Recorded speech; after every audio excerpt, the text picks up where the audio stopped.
사랑하는 여러분, 지난 일주일, 지난 한 해를 어떻게 보내셨습니까?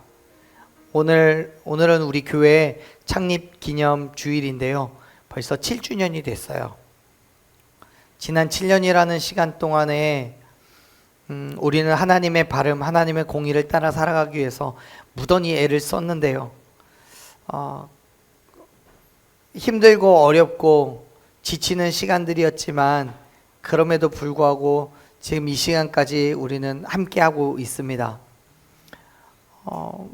개척한 이후에 코로나가 생겨서 이제 그 코로나 기간도 다 지나면서 우리는 많은 사람들이 그런 얘기를 했어요. 지금은 교회가 성장하는 것보다 버티는 게 더 중요하다고. 참 버티기 힘들었거든요. 그래도 우리는 그 모든 시간들을 참 잘 견뎌냈던 것 같아요. 그러니까 우리 주위를 보시면서 그렇게 한번 축복해 봅시다. 그러면 앞뒤 좌우에 계신 분들 바라보시면서 이렇게 축복해 봅시다. 정말 애쓰셨습니다. 이렇게요. 정말 애쓰셨어요. 그러니까요. 1년 동안 얼마나 고생하셨어요. 때로는 희생해야 되고 헌신하고 손해도 보고 하나님의 발음을 향해 나아가는 그 길이 정말 좁고 힘들지만 그래도 그렇게 살았잖아요. 그렇게 사니까 또 1년 또 살아냈고, 우리는 그 힘듦과 어려움이 있었어도 기쁨과 감사함으로 서로 동참하고 협력하면서 결국 우리는 믿음의 삶을 살아냈습니다. 그리고 지금 이 자리까지 왔어요. 그런데요, 우리가 이렇게 살아가야 되는 이유는 분명합니다. 예레미야서 7장 3절에 기록하고 있죠. 하나님 앞에서 우리의 길과 행위를 바르게 하면 그때 우리 하나님께서 우리를 그의 나라에서 살게 하실 거라고 하셨기 때문이에요. 사실 우리는 창립 때부터 지금까지 이 말씀 하나 붙잡고 가고 있는 거예요. 하나님 앞에서 우리의 길과 행위를 바르게 하는 거예요. 그래서 우리 교회가 바른 교회예요. 그냥 바른이 아니고 더 바른, 하나님의 발음을 향해서 나아가는 바른 교회예요. 사랑하는 여러분, 저와 여러분이 하나님 앞에서 그 길과 행위를 바르게 하고 살아갈 때 하나님의 나라에서 저와 여러분이 살게 하실 줄로 믿습니다. 아멘. 그렇기 때문에 여러분, 다시 한번 부탁드립니다. 하나님의 발음으로 살아가십시오. 하나님 앞에서 저와 여러분의 길과 행위가 바르게 되기를 간절히 축원합니다. 아멘. 저와 여러분의 삶에서 우리가 매일 주일 고백하는 것처럼 하나님 앞에 바로 선 교회로, 또 이웃에게 하나님의 발음을 증거하고 세상 앞에 바르게 나아가는 교회로 날마다 그 믿음의 자리를 포기하지 않고 빛된 교회로 나아가는 저와 여러분이 되기를 간절히 축복합니다. 근데 여러분, 그렇게 믿음의 삶을 살아가는 것이요, 우리의 상황이 그렇게 녹록하지는 않아요. 물론 수많은 감사가 있고요, 기쁨과 즐거움이 있죠. 그리고 당연히 만족도, 위로도, 평강도 있죠. 누리죠. 하지만 반대로 두려움도 있고 염려도 있어요. 걱정도 아픔도 있어요. 1년 365일 중에 364일을 기쁘고 즐겁더라도 하루 정도는 힘든 날들이 있잖아요. 걱정되고 염려되는 날들. 여러 가지 상황들과 감정들이 뒤섞여 있는 게 우리의 인생이에요. 사랑하는 여러분, 그럼에도 불구하고 하나님께서 저와 여러분의 삶 속에 크고 놀라운 일로 역사하실 줄로 믿습니다. 그 믿음으로 담대하게 우리에게 허락된 그 믿음의 삶을 살아내시기를 바라요. 확신을 가지십시오. 지금까지 우리에게 역사하신 하나님이시니까 이 이후의 삶 속에서도 어떤 힘듦과 어려움도 반드시 이기고 승리하게 하실 줄로 믿습니다. 할렐루야. 아멘. 그래서 오늘 저는 그 거친 파도보다 크신 능력으로 우리에게 찾아오시는 예수님, 그리고 그분을 향한 우리의 믿음이 어떠해야 되는지에 대해서 함께 말씀을 나누려고 해요. 우리가 함께 읽은 말씀은요, 우리가 지난주에 말씀 나눈 거 있죠. 우리 지난주에 말씀 나눈 그 사건이 어떤 사건이었어요? 지난달 이야기라서 기억이 잘 안 나시죠? 오병이어의 사건이었어요. 말씀은 요한복음에서 말씀을 나눴는데 그 사건 이후에 있었던, 그 사건 직후에 있었던 말씀이 오늘 우리가 함께 읽은 말씀이에요. 오병이어의 기적을 행하신 예수님께서는 제자들을 재촉하셔서 갈릴리 호수 건너편으로 건너가게 하셨어요. 자, 우리 말씀을 다시 한번 읽어볼게요. 마태복음 14장 22절 23절 같이 읽어보겠습니다. 즉시 제자들을 재촉하사 자기가 무리를 보내는 보내는 동안에 배를 타고 앞서 건너편으로 가게 하시고 무리를 보내신 후에 기도하러 따로 산에 올라가시니라. 저물매 거기 혼자 계시더니. 아멘. 예수님께서 제자들을 보내신 것은 제자들과 그리고 모인 무리들과 따로 떨어져서 조용히 기도하시기 위해서였어요. 여러분, 떡 5개와 물고기 2마리로 5,000명을 먹이신 그 놀라운 기적을 베푸신 예수님이시잖아요. 근데 그 예수님이 그 이후에 뭐 하셨다고요? 기도하셨다고요. 여러분, 한번 생각해 보세요. 그 정도 능력이 있으면, 물고기 2마리와 보리떡 5개로 5,000명을 먹일 만한 능력이 있다면 조금 쉬어도 되지 않을까요? 조금 전에 말도 안 되는 엄청난 일을 했으면 조금은 쉬기도 하고 즐길 수도 있는 거 아니겠어요? 그런데 지금 예수님은 그러지 않으셨어요. 모든 일을 마치고 기도의 자리로 나아가셨어요. 여러분, 예수님께서 행하신 능력은 단지 그가 하나님의 아들이기 때문에 나타난 일이 아니에요. 기도를 통해서 끊임없이 하나님과 교통하고 교제를 나눈 것이 예수님이 가지신 능력의 비밀이었다는 것을 여러분 기억하시길 바라요. 그것이 예수님의 사역을 가능하게 하는 믿음의 본질이에요. 보세요. 여러분, 예수님께서는 마가복음 9장 29절에서 뭐라고 얘기하셨어요? 기도를 하지 않고는 능력을 행할 수가 없다라고 말씀하셨어요. 그래요. 여러분, 깨어 기도하지 않으면 능력을 경험할 수가 없어요. 그런데 여러분, 세상에 얼마나 많은 것이 우리의 영을 잠들게 하는지를 몰라요. 세상의 쾌락과 물질과 또 우리의 환경의 유혹들이 우리를 잠들게 해요. 아니, 그 정도는 너무 정직한 이유이고, 심각한 건 하나님의 일을 한다고 하면서도 그 안에 내 욕심이, 내 만족이 자리를 잡고 있는 경우가 있어요. 더 나아가서 하나님의 일을 집중한다고 시간을 빼앗긴 나머지 기도하지 못하는 경우도 얼마나 많아요. 말씀을 묵상하지 못하는 때도 얼마나 많아요. 여러분, 마귀는 우리를 하나님으로부터 멀어지게 하는 수백 가지의 방법을 가지고 우리를 유혹해요. 그 모든 유혹을 이기고 승리하기 위해서는 하나님과의 끊임없는 교제가 있어야 된다는 사실을 믿으시길 바랍니다. 대화하지 않는데, 말씀을 듣질 않는데 어떻게 우리가 하나님의 사역을 감당할 수 있겠습니까? 어떻게 우리가 하나님의 역사하심을 경험할 수 있겠냐고요. 사랑하는 여러분, 깨어 기도하십시오. 어떤 순간에도 하나님께 대한 신뢰와 담대함을 잃지 않도록 깨어 기도하시기를 바랍니다. 너무도 연약한 인간이지만 우리가 하나님의 도우심을 구할 때 저와 여러분은 반드시 세상과 맞서 싸우고 마침내 이기고 승리하게 될 줄로 믿습니다. 우리가 일주일의 삶을 살아가면서 광고에도 말씀드렸지만 말씀을 묵상하고 매일같이 말씀을 묵상하고 기도하는 게요, 우리의 삶에서 승리가 있어야 되기 때문에 그런 거예요. 우리가 수요 예배하고 금요일 기도회 하고요, 또 새벽에도 또 기도하고요, 끊임없이 말씀 가운데 기도 가운데 살아가야 되는 건 우리가 승리하기 위해서인 거예요. 그런 의미에서 여러분, 수요 예배 오세요. 금요일 기도회 오셔서 말씀을 나누세요. 그리고 하나님 앞에 기도하세요. 오늘이 창립주일이라서 마침 딱 좋습니다. 오늘부터 다시 믿음의 결단하시기를 바라요. 예배의 자리로 오십시오. 기도의 자리로 오십시오.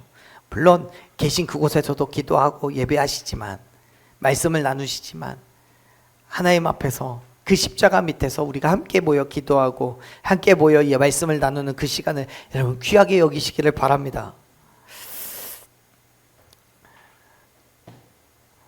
우리는 너무도 연약한 인간들이에요. 잠시라도 방심하면 어떻게 유혹에 넘어지고 어떻게 시험에 빠질지 몰라요. 그러니까 여러분, 우리가 세상과 맞서 싸우고 승리하는 것은 기도예요. 하나님의 말씀으로 우리가 무장되어야 되는 거예요. 그런데요, 주변의 환경에 두려움에 떨고 있었던 사람들이 있었어요. 그들은 방금 전까지 오병이어의 기적을 체험하며 환희에 가득 차 있었지만 지금은 칠흑 같은 어둠과 성난 파도 속에서 죽음의 공포와 싸우고 있는 사람들이에요. 자, 말씀 한번 볼까요? 24절 같이 읽어보겠습니다. 배가 이미 육지에서 술이나 떠나서 바람이 거스름으로 물결로 말미암아 고난을 당하더라. 아멘. 갈릴리라는 그 호수는 바다라고 표현될 만큼 엄청 큰 호수예요. 그렇기 때문에 날씨에 따른 그 물의 움직임도 꽤 심했어요. 지금 제자들은 육지에서부터 멀리 떠나와 있습니다. 그런데 마침 강한 바람으로 인해서 일렁이는 물결을 만나게 돼요. 그걸 성경에서는 고난이라는 단어로 표현합니다. 우리 성경에 이 고난이라고 번역되어 있는 헬라어는 시험하다, 고문하다 이런 의미를 가지고 있어요. 무슨 말입니까? 지금 이들이 갈릴리 바다 위에서, 그 호수 위에서 일렁이는 파도에 몸을 맡기고 있는 건 시험이고 고문이라는 거예요.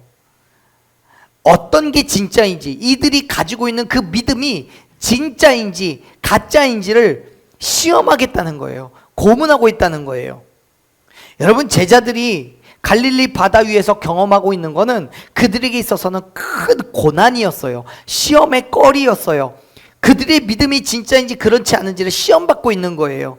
사랑하는 여러분, 배에 바다를 타고 나갈 때에는, 아니죠, 바다에 배를 타고 나갈 때에는 여러분 결코 풍랑을 예상하고 나가지 않잖아요. 풍랑이 일 것 같으면 안 나가요. 못 나가요. 평안을 기대하고 잔잔한 바람을 기대하고 그럴 때 배를 띄우는 거예요. 근데 어디까지나 그건 우리의 바람이죠. 우리가 세상에서 살아가는 그 모든 순간들 역시 그렇습니다. 세상에서 우리가 행하는 모든 일에 고난을 기대하며 행하는 사람은 아무도 없어요. 예컨대 어떤 분이 뭐 창업을 하면서 가게를 오픈을 하면서 그 가게에서 우리가 실패하고 정말 망할 거라는 것을 기대하고 가게를 오픈한 사람은 아무도 없어요. 기대를 갖고 하죠. 잘 될 거라고, 성공할 거라는 기대를 갖고 해요. 하지만 여러분, 현실은 언제나 어려움이 있고요, 고난이 있어요. 단순하게 문제가 생긴 게 아니라 우리의 믿음을 송두리째 흔들어는 시험의 거리가 생기는 거예요. 왜요? 왜 그런 시험이, 그런 고난이 우리에게 주어지는 겁니까? 그래야 우리가 하나님을 부인할 수 있거든요. 그래야 우리를 시험하는 사탄 마귀가 승리하게 되거든요. 사랑하는 여러분, 우리의 시험은 단순한 시험이 아니에요. 우리의 믿음을 흔드는 시험이에요. 우리가 믿음의 삶을 살아가는 그 모든 순간들 가운데 받게 되는 시험인 거예요. 그 시험에서 우리가 승리하지 않으면 우리에게는 죽음밖에 없어요. 우리가 예수님을 믿기로 결단하고 그 믿음의 삶을 살아가면서 마치 이제 우리의 인생에서 고난 끝 행복 시작인 것처럼 생각되지만 천만의 말씀이에요. 절대 그런 일 없어요. 예수님을 아무리 잘 믿어도요, 고난과 시험은 늘 있어요. 세상이 우리에게 주는 문제와 아픔은 여전히 있어요. 여러분 혹시 TV나 라디오나 뭐 이런 데에서 나오는 간증 프로그램을 보신 거 있으신지 모르겠어요. 누군가의 간증을 들어보십시오. 목사님이든 성도든 아니면 선교사든 누구의 간증이든 들어보세요. 그분들이 정말 살면서부터 지금까지 평탄하게만 살았다는 사람 아무도 없어요. 그렇다고 여러분 실망하고 좌절하지 마세요. 왜냐하면 그 모든 시험과 고난 가운데서 우리에게는 언제나 승리가 있기 때문입니다. 아멘. 어떻게요? 어떻게 우리가 승리할 수 있어요? 우리 안에 승리의 근원이 되시는 예수 그리스도께서 계시기 때문인 거예요. 할렐루야. 여러분, 예수님이 우리에게 승리를 주시는 분임을 믿으시길 바랍니다. 아무리 힘든, 아무리 괴로운 삶의 순간들이라 할지라도 우리를 위해서 죽으시고 부활하신 예수 그리스도께서 나와 함께하고 계시면 우리는 능히 이기고 승리할 줄로 믿으시길 바랍니다. 자, 보세요. 갈릴리 호수에서 고난 가운데 있는 제자들에게도 예수님이 찾아가셨어요. 25절 말씀 읽어볼게요. 25절. 사경에 예수께서 바다 위로 걸어서 제자들에게 오시니. 아멘. 예수님은 밤 사경에 제자들에게 찾아가셨어요. 이 사경이라는 시간은 언제냐면 당시에 그리스나 로마는 밤을 4등분을 해서 시간을 구별했어요. 1경이 오후 6시부터 저녁 5시까지, 아니 9시까지, 2경이 9시부터 12시까지, 또 3경이 12시부터 새벽 3시까지, 그리고 4경이 3시부터 6시까지예요. 지금 이 시간이 3시부터 6시까지 그 중에 어느 시간이에요. 그런데 여러분 아시겠지만 새벽 3시부터 6시까지가 어느 때예요? 가장 어두울 때예요. 왜요? 새벽이 밝아오는 그 시간이기 때문에. 지금 예수님은 가장 어둡고 가장 힘들고 가장 지쳐있는, 밤새도록 물결과 씨름하고 지쳐있던 그때에 제자들을 찾아가신 거예요. 어쩌면 제자들은 그만 포기하고 파도에 몸을 맡기고 있었을지도 몰라요. 정말 일렁이는 그 파도에 아침 일주일 전에 먹었던 것까지 다 토해내고 힘듦과 괴로움에 지쳐서 쓰러져 있었던 그때에 예수님께서 찾아가신 거예요. 여러분, 그 예수님이 제자들을 찾아오신 그 모습은 정말 깜짝 놀랄 만큼 무서웠어요. 당시의 상황은 이렇게 이야기하고 있습니다. 26절 말씀 읽어볼게요. 읽어봅니다. 제자들이 그가 바다 위로 걸어오심을 보고 놀라 유령이라 하며 무서워하여 소리 지르거늘. 아멘. 지금 제자들은요, 감히 상상하지도 못할 방법으로 그들을 찾아오신 예수님을 맞이하게 됐어요. 제자들은요, 예수님께서 호수를 걸어서 오실 거라고는 상상도 하지 못했어요. 아니, 애초에 누구도 물을 걸을 수가 없죠. 그런데 예수님은 모든 사람들의 생각과 지식과 경험을 다 깨고 물 위를 걸어오고 계시는 거예요. 당연히 제자들은 놀랄 수밖에 없죠. 얼마나 놀랐던지 예수님을 보고 뭐라고 생각했어요? 유령이라고 생각했어요. 여전히 바람은 불고 있고 파도는 거세게 춤을 추고 있는데 그 위를 예수님께서 걸어오시는 거예요. 네, 그래요. 제자들이 두려워하고 겁을 내고 있는 주변의 환경들 속에서 예수님은 아무런 동요 없이, 그리고 누구도 불가능한 모습으로 제자들을 향해 다가오셔요. 여러분, 말씀을 잘 살펴보세요. 예수님께서 물 위를 걸어오실 때 예수님의 발 근처는 잔잔했다라고 말씀하지 않아요. 예수님께서 걸어오실 때 마치 우산 쓴 것처럼 예수님이 있는 그곳은 밝게 환하고 모든 물결이 다 잔잔해져 있는 그런 상황이라고 이야기하고 있지 않아요. 예수님께서 바람을 가르시고 평안한 환경 속에서 등장하셨다라고 얘기하지 않아요. 여러분, 제자들에게 처한 상황과 예수님이 처해 있는 상황은 똑같아요. 그러한 와중에 예수님은 그 물 위를 걸어서 오시는 거예요. 여러분, 예수님께서 물 위를 걸어오시는 건 세찬 바람이나 거친 물결, 물리적인 현상을 무시한 것만이 아니에요. 그것은 인간의 지식이나 경험이나 전통을 다 깨고 부숴버렸어요. 우리는 그렇게 생각하죠. 지금 이러한 상황에서는 우리는 아무것도 하지 못해. 지금 이 상황에서 우리는 무너지고 넘어질 수밖에 없어. 실패할 수밖에 없어. 하지만 여러분, 예수님께서 우리에게 찾아오시면 지금의 상황이 아무런 것도 변한 것이 없을지라도 그 모든 상황 가운데, 그 모든 형편 가운데 저와 여러분이 승리하게 될 줄로 믿습니다. 예수님은 우리의 상황과 형편은 아무런 상관없이 우리의 경험과 지식을 다 무시하고 단숨에 깨버리고 우리를 찾아오신 거예요. 그리고 우리에게 말씀하셨어요. 뭐라고 말씀하셔요? 안심하라, 두려워하지 말라고요. 27절 말씀 같이 읽읍시다. 27절 예수께서 즉시 이르시되 안심하라 나니 두려워하지 말라. 아멘. 우리가 두려울 수밖에 없는 상황이에요. 안심할 수가 없어요. 세상을 보면, 우리의 환경을 보면, 내가 가지고 있는 걸 보면 안심이 안 돼요. 그래서 계속해서 세상의 것을 쫓아요. 세상의 필요를 요구해요. 나의 만족과 평안과 위로와 안식을 위해서 세상의 것을 쫓아요. 세상의 많은 사람들의 이야기를 들어요. 하지만 여러분, 예수님께서 우리에게 말씀하셔요. 두려워하지 말라고요. 그런데 여러분, 그 두려워하지 말라라는 이유가 뭐예요? 나이기 때문이에요. 나이기 때문에. 예수님께서 우리에 찾아오셨으니까 더 이상 우리는 두려워할 이유가 없는 거예요. 사랑하는 여러분, 예수님은 우리의 마음에 여유가 있어서 찾을 만한 때를 기다렸다가 우리를 찾아오시는 분이 아니에요.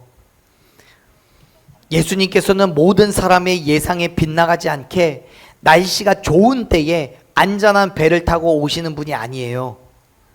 예수님은 지금도 우리 가운데 함께 계시고, 오히려 아무도 없다고 느껴질 때, 인간의 지식이나 경험으로는 해결할 수 없는 일을 오롯이 나 혼자 견뎌내면서 지쳐 쓰러져서 넘어져 있을 때, 그때에 저와 여러분 가운데 함께하고 계심을 믿으시길 바랍니다. 사랑하는 여러분, 예수 그리스도의 죽으심과 부활하심을 믿는다면, 그리고 그 믿음의 삶을 끊임없이 살아간다면 여러분 기억하시기를 바라요. 결코 예수님은 내 경험과 지식의 테두리 안에 가둬둘 수 있는 분이 아니에요. 죽음도 이기시고 부활하신 예수님을 어떻게 내 지식과 경험에 담을 수가 있겠습니까? 예수님께서는요, 우리의 가장 연약함 가운데 함께 하셔서 우리에게 힘을 주시고 능력을 주시는 분임을 기억하시기를 바랍니다. 그렇게 물 위를 걸어오신 거예요. 여러분, 7년의 시간 동안 우리 교회가 살아갈 수 있었던 것, 여러분, 지금 오늘 저와 여러분이 믿음의 삶을 견뎌내고 살아가며 지금 이 시간 우리가 함께 모여 있었던 이 모든 이유는 하나님께서 우리 가운데 함께 하셨기 때문임을 믿으시길 바랍니다. 우리를 날마다 그 힘든 거 어려움 속에서 지키시고 보호해 주셨기 때문인 거예요. 그럼에도 불구하고 우리의 연약함은 또다시 찾아오는 힘듦과 어려움에 예수님을 보는 게 아니라 세상의 목소리에 귀를 기울여요. 여러분, 간절히 바라고 소망하건대 세상 보지 말고 하나님을 향해 우리의 삶의 방향을 조정하시기를 간절히 축원합니다. 하나님 바라보십시오. 우리가 말씀을 신뢰하는 것은 예수님을 믿음으로 바라볼 때 생기는 거예요. 다시요. 우리가 말씀을 신뢰하는 것은 예수님을 믿음으로 바라볼 때 생기는 거예요. 그 믿음이 우리에게 평안을 주고 안식을 주고 우리에게 기적을 경험하게 함을 믿으시길 바랍니다. 물 위에 서 계신 예수님을 바라본 제자들은 그때서야 마음에 평안이 생겼어요. 이제 살았구나. 물 위를 걸어오신 능력이 있는 예수님이 함께 계신데 무슨 문제가 있겠나 싶은 거예요. 그때야 비로소 예수님의 능력이 눈에 들어온 거예요. 그래서 베드로가 이렇게 이야기하죠. 28절 말씀, 28절 29절 우리 두 절 같이 읽읍시다. 읽습니다. 베드로가 대답하여 이르되 주여 만일 주님이시거든 나를 명하사 물 위로 오라게 하소서 하니 오라 하시니 베드로가 배에서 내려 물 위로 걸어서 예수께로 가되 아멘. 아멘. 여러분, 이게 무슨 말입니까? 베드로가 얘기하는 거예요. 당신이 주님이시거든. 당신이 나의 주인이시거든.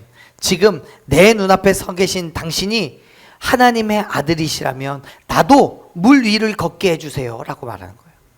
근데 여러분, 말씀을 잘 보세요. 베드로는요, 예수님을 시험하기 위해서 당신이 진짜 귀신이 아니라 유령이 아니라 하나님의 아들인지 사탄이 아니라 마귀가 아니라 예수님인지를 시험하기 위해서 말하고 있는 게 아니에요. 예수님의 명령과 그의 능력에 의해서 나도 물 위를 걸을 수 있다라고 하는 분명한 확신 속에서 예수님께 구하고 있는 거예요. 그렇기 때문에 베드로는 예수님께 나에게 명령하여서라고 말하고 있는 거예요. 베드로는 예수님의 그 초자연적인 능력에 관심을 두고 있는 게 아니라 예수님의 말씀, 나에게 명령하는 그 말씀이 나에게 주어진다면 나도 무엇이든지 할 수 있다라는 것을 지금 고백하는 거예요. 베드로의 그러한 고백에 예수님은 오라고 명령을 하시죠. 그리고 베드로는 즉시 배에서 내려서 물 위를 걸어 예수님께로 갑니다. 여러분, 예수님은 베드로에게 권유하신 게 아니에요. 한번 걸어볼래? 걸어봤으면 좋겠다? 걸어보면 너도 참 기쁠 텐데, 이런 얘기를 하고 계시는 게 아니에요. 걸어와 라고 얘기하시는 거예요. 사랑하는 여러분, 우리의 어려움에, 우리에게 주어진 문제에 예수님께서는 언제나 나를 도우시고 나에게 역사하고 계심을 믿으시길 바랍니다. 예수님이 우리에게 말씀하시는 것이 내가 너를 도와줄까? 한번 도움이 되어보면 어떨까? 한번 부탁해 볼래? 이런 얘기하고 계시는 게 아니란 말이에요. 예수님은 끊임없이 우리에게 명령하셔요. 이렇게 해. 나를 찾아. 내 목소리에 귀를 기울여. 나에게 간구해. 명령하고 계셔요. 우리는 그 명령을 듣고 그 말씀에 순종하며 나아가야 되는 거예요. 매번 예수님께서 직접 손으로 움직여서 우리를 도와주시는 게 아니에요. 예컨대 어떤 이유가 됐든 물질이 필요하다고 해봅시다.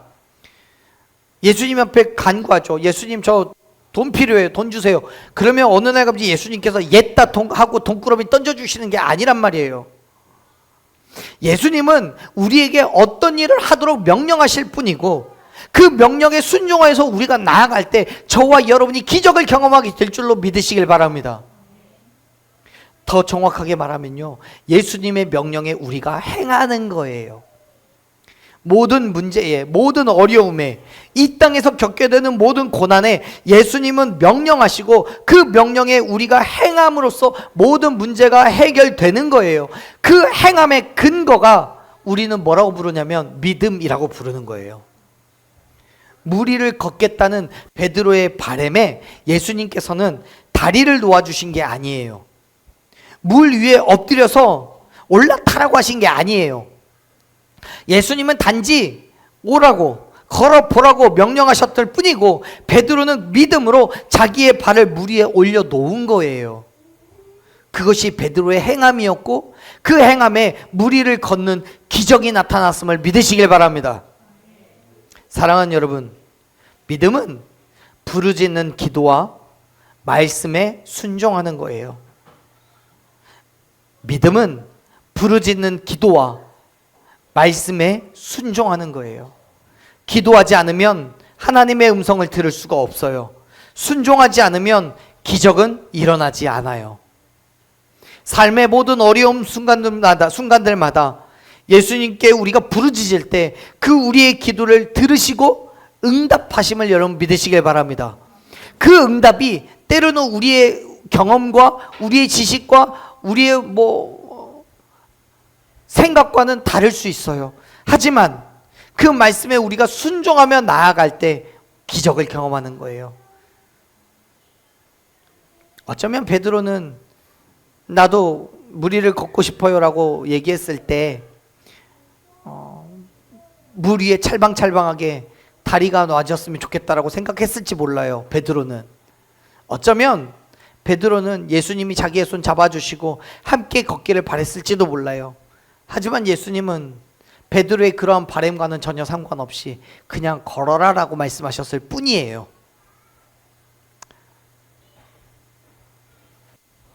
그래서 성경은 얘기하는 거예요. 기도 외에는 다른 것으로 능력이 나타날 수가 없다고요. 구하는 사람이 받는 거고요. 찾는 사람이 찾을 수 있는 거예요. 두드리는 사람에게 문이 열리는 거예요.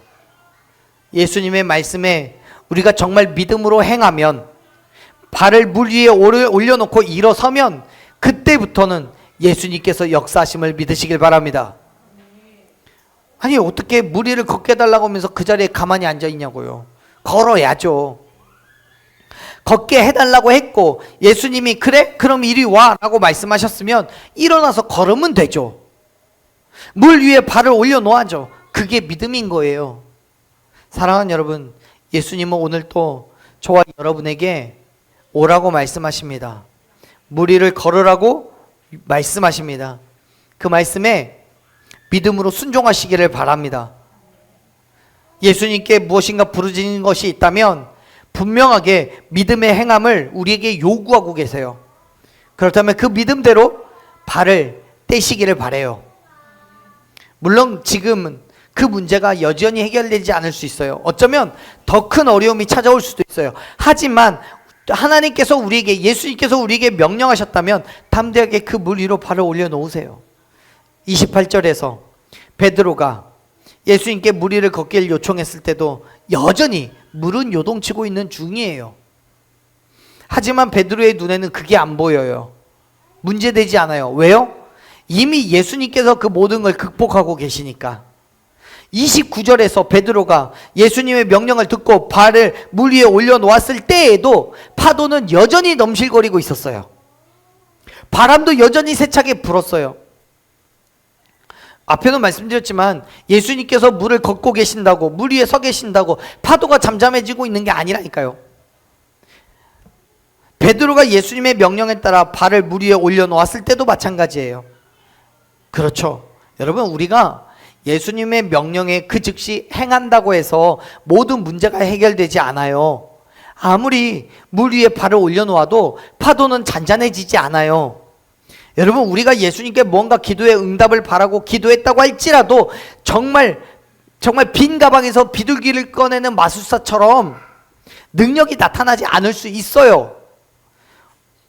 물론 눈 깜짝할 사이에 기적과도 같은 일들이 일어나는 것도 당연한 사실이에요. 그런데 그 일이 매일같이 일어나지 않는단 말이에요.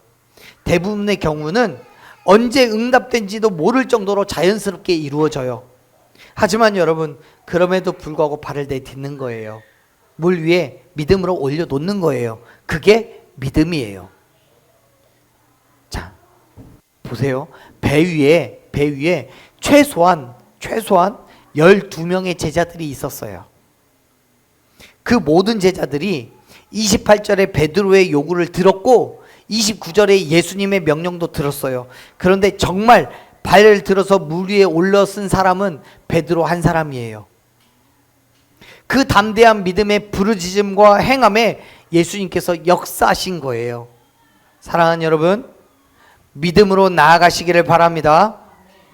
예수님께서 말씀하신 거에 담대하게 믿음으로 발을 내딛으시기를 축복합니다. 믿음으로 행해야 되는 거예요. 물론 여전히 고난과 어려움은 존재하고 있죠. 베드로도 마찬가지예요. 30절 읽어볼까요? 30절 같이 읽어봅니다. 바람을 보고 무서워 빠져가는지라 소리질러 이르되 주여 나를 구원하소서 하니. 여전히 베드로의 발에서는 물은 일렁이고 있고 바람은 세차게 불고 있었어요. 하지만 예수님의 명령을 듣고 믿음으로 물 위를 걷던 베드로는 그게 처음엔 보이지 않았어요. 하지만 어느 순간 휘몰아치는 바람을 보고 두려움에 빠지게 됐어요. 그때 그 발이 물에 빠지게 돼요.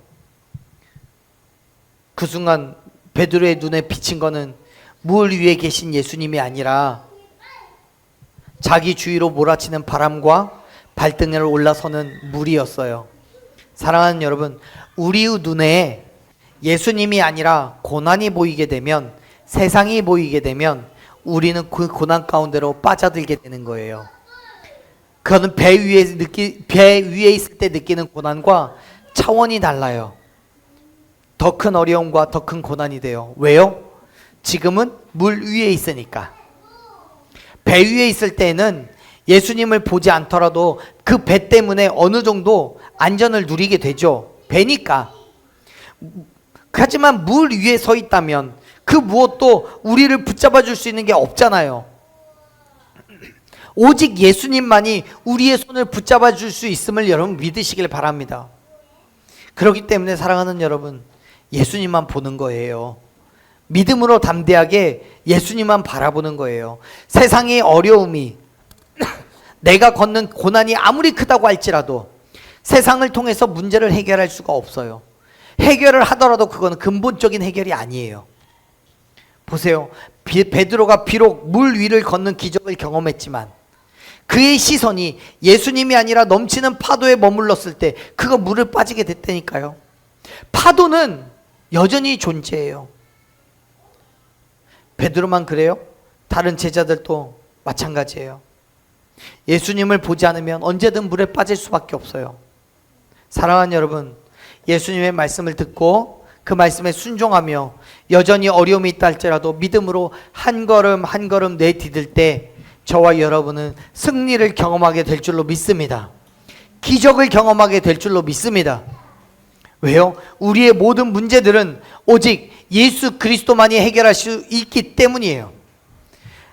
베드로가 물에 빠져들어갈 때 예수님께 소리를 질러 구원을 요청합니다. 그때 예수님께서 해결해 주셨어요. 31절 말씀 같이 읽습니다. 예수께서 즉시 손을 내밀어 그를 붙잡으시며 이르시되 믿음이 작은 자여 왜 의심하였느냐 하시고. 아멘. 여러분, 우리의 눈에 예수님이 보이지 않는다고, 느껴지지 않는다고 의심하지 마세요. 지금의 우리의 환경이, 우리가 당한 처지가 말로 다 할 수 없는, 절대 해결할 수 없는 일이라고 여러분 의심하지 마세요. 예수님께서 베드로에게 원하셨던 건 오라고 말씀하신 그 명령에 전적으로 신뢰하는 거예요. 28절에서 예수님께 물 위를 걷기를 강구했던 믿음, 처음에 그 믿음이 사라지지 않고 끝까지 예수님의 손을 잡을 때까지 유지되기를 원하셨던 거예요. 여러분, 믿음을 잃지 마세요. 예수님을 신뢰하세요. 예수님께서 말씀하시잖아요. 안심하라고요. 두려워하라고요. 그렇다면 안심하셔야죠. 두려워하지 말고 어둠 가운데 빛으로 오셔서 우리에게 위로와 평강을 주시는 예수님을 붙잡고 그 문제와 싸우시기를 바랍니다. 예수님의 기적을 기대하며 담대하게 부르짖으세요. 안심하고 두려워하지 말라고 말씀하신 그 예수님께서 반드시 저와 여러분의 기도에 응답하시고 크고 놀라운 일들로 역사하실 줄로 믿습니다. 사랑하는 여러분, 우리가 살아가는 이 땅에서 우리의 믿음은 언제나 시험당하고 또한 여러 가지 유혹을 견뎌내야 돼요. 또한 삶의 고난을 겪으며 의심하기도 해요. 그럴 때마다 여러분, 믿음은 말씀에 순종하며 행하는 것임을 기억하시길 바랍니다. 여전히 시험이 있고 여전히 고난과 어려움이 있어도 그것은 우리가 예수님의 말씀대로 순종하며 나아갈 때 반드시 이기고 승리하게 될 줄로 믿습니다. 아멘. 부르짖고 또 부르짖으십시오. 말씀에 순종하며 믿음으로 나아가십시오. 저와 여러분의 삶에 예수 그리스도의 기적을 경험하게 될 줄로 믿습니다. 아멘. 그 기적을 기대하며 나아가는 저와 여러분이 되기를 간절히 축원합니다. 아멘. 이 시간 함께 찬양으로 결단하며 나아가시면 좋겠습니다. 사랑하는 여러분, 지금 여러분의 배를 흔드는 풍랑은 무엇입니까? 무엇 때문에 걱정하고 염려하고 계십니까? 오늘 우리는 창립기념주일로 보내고 있어요. 지금까지 지내온 것도 은혜이지만 이제 우리가 살아가야 될 시간도 분명히 하나님의 은혜가 있을 줄로 믿습니다. 그 삶 속에 때로는 힘듦이 있죠. 어려움도 있죠. 하지만 여러분, 그 은혜는 그냥 주어지는 게 아니잖아요. 지금도 살아계시며 역사하신 하나님, 우리의 지식과 얄팍한 지식이나 지혜로 경험 같은 것들로는 결코 재단할 수 없는 하나님을 신뢰하고 믿음으로 나아갈 때 우리에게 부어지는 은혜인 줄로 믿습니다. 그 은혜의 자리로 함께 나아가기를 소망합니다. 지금 당장은 아무것도 할 수 없는 삶일지라도, 우리의 환경이 엉망진창이라 할지라도 능력의 예수님의 말씀에 순종하시기를 바랍니다. 이리로 오라고, 물 위를 걸으라고, 내 지식과 내 경험과는 전혀 다른 그런 말씀을 하신다 할지라도 믿음으로 순종하며 나아갈 때 저와 여러분을 통해서 하나님의 크고 놀라운 기적이 경험되어질 줄로 믿습니다. 오늘 다시 한번 그 믿음의 삶으로 결단하고 살아가는 저와 여러분 되기를 간절히 축원합니다.